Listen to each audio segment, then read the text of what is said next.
In today's episode, we take a look at the 2006 Securitas Depot robbery in Tonbridge, England. It was the UK's largest cash heist. It began with a kidnapping on the evening of the 21st of February 2006 and ended in the early hours of the 22nd of February, when 7 criminals stole £53 million. The gang left behind another £154 million because they did not have the means to transport it. Tuesday the 21st of February 2006. Colin Dixon, the manager of Securitas Cash Depot in Vale Road, Tonbridge, was abducted while driving his silver Nissan Almera on the A249 in Southborough. He was pulled over to the side of the road at approximately 6:30 p.m. by what appeared to be an unmarked police car with blue lights behind the front grille. A man in high visibility clothes approached him. He assumed it was a police officer and he got into the car when he asked to do so. He then gets into the officer's Volvo, where he is handcuffed. However, he would soon find out that the car was not a police car, nor was the man in high vis a police officer. Dixon had in fact been kidnapped by a ruthless gang who were carrying out what would become the world's second largest money heist. He was driven along the M20 to the Westmoreland bypass, where he was bound and thrown into a white van before being taken to a farm in Staplehurst. Dixon's wife and 8-year-old son were also being held hostage at their home in Herne Bay after they answered the door to men dressed in police uniforms. The men convinced the family he had been involved in a car crash before driving them to the same farm where Dixon was being detained. Later that night, it is thought Mr. Dixon is taken to the same farm building, where a gun is put to his head by the gang, who say he and his family will die unless he cooperates. They continue to hold Dixon at gunpoint and said that failure to cooperate could put him and his family in danger. Wednesday, February the 22nd, the Dixon family arrived at the Securitas Depot off Vale Road, Tonbridge, together with a 7.5-ton white Renault truck. Mr. Dixon is forced to allow one gang member to breach security and enter the compound, where the robber then forces staff at gunpoint to open a loading gate. At least 6 masked men, some armed, tie up 14 staff members and the Dixons and begin loading cash stacked in steel cages into the truck. The gang, having loaded the unused banknotes into the truck, drive it away from the depot. At 3:15 a.m, a staff member manages to raise the alarm. Police arrive to find the group severely traumatised but uninjured. A major search is launched. On Thursday, February the 23rd, fingertip forensic tests continue at the depot as detectives begin interviewing the Dixons and the stunned depot staff members. The first CCTV footage is released, showing the white van at the depot as police repeat their appeal for information. Securitas and its insurers post a £2 million reward for information, leading to recovery of the cash and arrests. Around 100 officers are assigned to the inquiry, as all ports and airports are placed on high alert. That evening, a 29-year-old man and a 31-year-old woman are arrested at separate addresses in Forest Hill, South London. The houses are subjected to intense forensic examinations. The 41-year-old woman is detained at Portman Building Society in Bromley, South East London, after trying to bank £6,000 in cash, packaging bearing the Tonbridge depot markings. All 3 are later released without charge. Colin Dixon's Nissan Almera is found parked at the Cock Horse pub in Detling, while a Volvo, thought to be the same car used to abduct Mr. Dixon, is located burning in a lane in the village of Leeds, near Maidstone. A red van, thought to be a former parcel force vehicle, which was used to hold Mr. Dixon, his wife and 8-year-old son, is found at the Hook and Hatchet pub in Hooking, also near Maidstone. Friday, February the 24th, forensic tests begin on the vehicles recovered in connection with the robbery. Information provided by a member of the public leads to the recovery of a white Ford Transit van from a car park of the Ashford International Hotel, which Kent police officers are linking to the armed robbery investigation. The white Renault lorry used to transport the cash remains outstanding. Police say 14 steel cages used to move the money from the depot on the night of the robbery, and packaging material recovered from fields close to Coldblow Lane in Detling, near Maidstone, late on Friday evening. Saturday, February the 25th. In a statement read out by Securitas officials, Colin Dixon speaks for the first time about the terror he and his family went through in their horrific ordeal, describing it as the worst night of their lives. Assistant Chief Constable of Kent, Adrian Leppard, said the Volvo S60, which had false number plates fitted, was stolen from Chriswood Avenue, New Addington, near Croydon, on the morning of 1st of February 2006.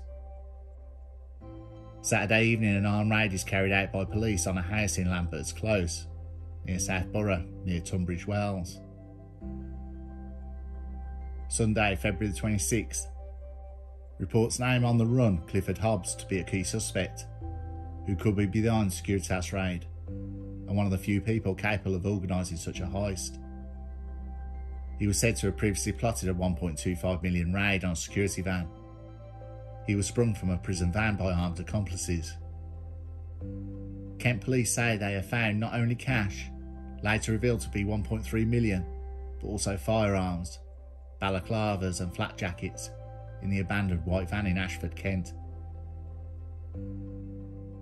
Assistant Chief Constable of Kent, Adrian Leppard, said, "I'm very encouraged at this stage to the progress we are making. The net is closing in." Police reveal they carried out a number of raids at addresses in the Kent area overnight. They announced a 49-year-old man, the sixth person arrested, was detained yesterday in connection with the discovery of the transit van, and then released on bail. Mr. Leppard says he remains very confident the gang responsible will be caught. Forensic officers continue to search the house near Southborough. Neighbours say the resident was a professional kickboxer who had worked as an industrial roofer. 2 men are arrested in connection with the raid in dramatic circumstances in Tankerton, close to Whitstable. Armed officers apparently shoot out the wheels of a BMW in Marine Parade before pulling a man from the vehicle and arresting him. Another man was said to have been arrested nearby. On Monday, February 27th, Kent Police announced a further 5 men have been arrested in connection with the raid and 4 remain in custody. Police also confirmed the total amount of money stolen in the raid was £53 million. February 28th, 2006, a lorry recovered and a farm is raided. The white 7.5 tonne Renault Midland lorry, allegedly used to transport the stolen money, was eventually recovered by police at an undisclosed location. March 1st, 2006, Stuart Royal is charged. John Fowler, a car dealer and owner of Eldon Farm, is charged with conspiracy to rob Securitas and 3 charges of kidnapping. Stuart Royal was charged with conspiracy to rob. March 3rd, 2006, police raid an industrial depot. An unknown amount of cash was discovered and further arrests are made. It has then been reported the amount of money was several £million. On March 4th, 2006, a further arrest was made in Bexley area in London in connection with the robbery. March 6, 2006, police have recovered 11 million as a result of various raids and forensic searches. On March 7th, 2006. On March 9th, police have now recovered 19 million as a result of various raids and searches. On March 14th, Jetmir Bukapa was charged with conspiracy to commit robbery. On March 15th, Leah Russia was charged with conspiracy to commit robbery. On June 25th, Lee Murray was arrested. In a joint operation with Moroccan police, 4 men were arrested at a shopping centre in the Sousse district at the capital Rabat. Lee Murray was aged 26 and from Sidcup, South London, was detained after police had been tracking him for 3 months. So who was responsible for the robbery?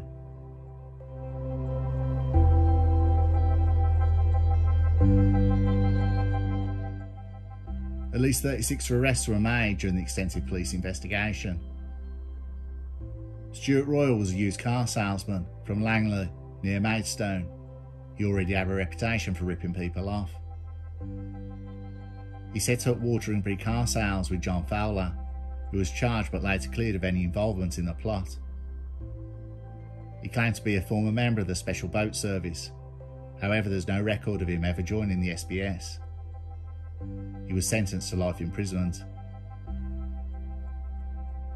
Roger Coots was caught on CCTV tying up gang members at the depot.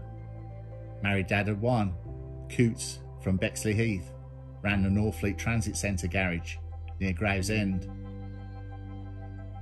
Coots was charged after £9,655,000 of stolen money was recovered from a car park in Welling, which he rented. The largest amount of money recovered from the raid. He was sentenced to life imprisonment. Leah Rusher lived in Tonbridge, Wales. Rusher was a roofer and part-time driver. When his home was searched, a plan of the Securitas Depot bearing his fingerprints was found, together with a video of a reconnaissance mission to the home of depot manager Colin Dixon, who was kidnapped before the raid. Police found $8.6 million in cash in a lock-up garage rented by Rusher's cousin, and police found a gun and ammunition in his shed. He was sentenced to life in prison. Jetmir Bukapa was living in Tonbridge and working as a doorman, and sold drugs on the side. Kosovo and Albion Bukapa became involved in the plot through his friendship with Leah Rusher. His job in the heist was to organise a reconnaissance of the home of depot manager Colin Dixon.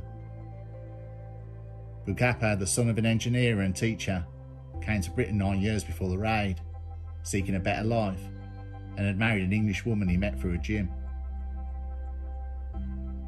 He lived in Tonbridge and worked as a doorman while making extra money selling cannabis. He was sentenced to life in prison. Amir Heisenaj was an insider who worked at the Securitas Depot and provided crucial inside information to the gang by filming the inside of the depot using a tiny hidden camera fixed to his belt. He arrived illegally in the UK from Albania in 1999 and left 5 years later when asylum was refused. He went on to marry an English woman and returned to the UK in January 2005. He lived in Crowborough, East Sussex, and was sentenced to 20 years in prison. Lee Murray was a former cage fighter and is thought to be the mastermind behind the heist. However, he wasn't jailed until June 1st, 2010 in Morocco. The mixed martial arts and cage fighter previously lived in Sidcup and trained in London. Several days before the robbery, Murray went clubbing in London and crashed his yellow Ferrari sports car on the New Kent Road that morning. Murray fled the scene and was arrested by 4 police officers nearby. He was charged with assault in a case that never came to trial. When he abandoned his car, he left behind 2 burner phones containing numbers of other gang members and 3 photographs from the club, which showed him associated with Allen and Patterson.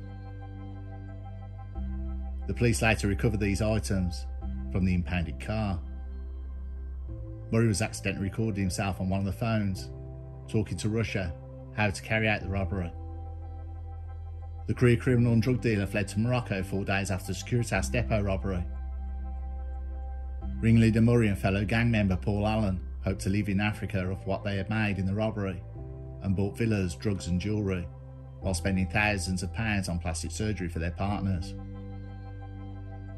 Murray's initial sentence was just 10 years, but it was later increased to 25. After they were caught, Allen was extradited back to the UK, and in October 2009 he was sentenced to 18 years at Woolwich Crown Court, after pleading guilty to conspiracy to commit robbery, conspiracy to kidnap, and conspiracy to possess a firearm.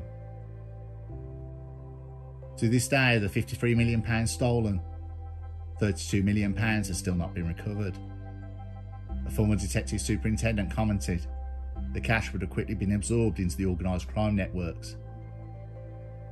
Farmers who live near the robbed depot reported harassment from criminals, convinced that some of the money was buried on their land.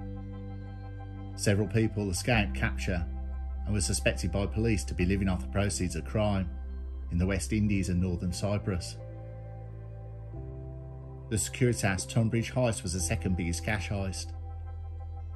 The largest cash heist in global history took place on March 2003, when approximately $1 billion was stolen from the Central Bank of Iraq.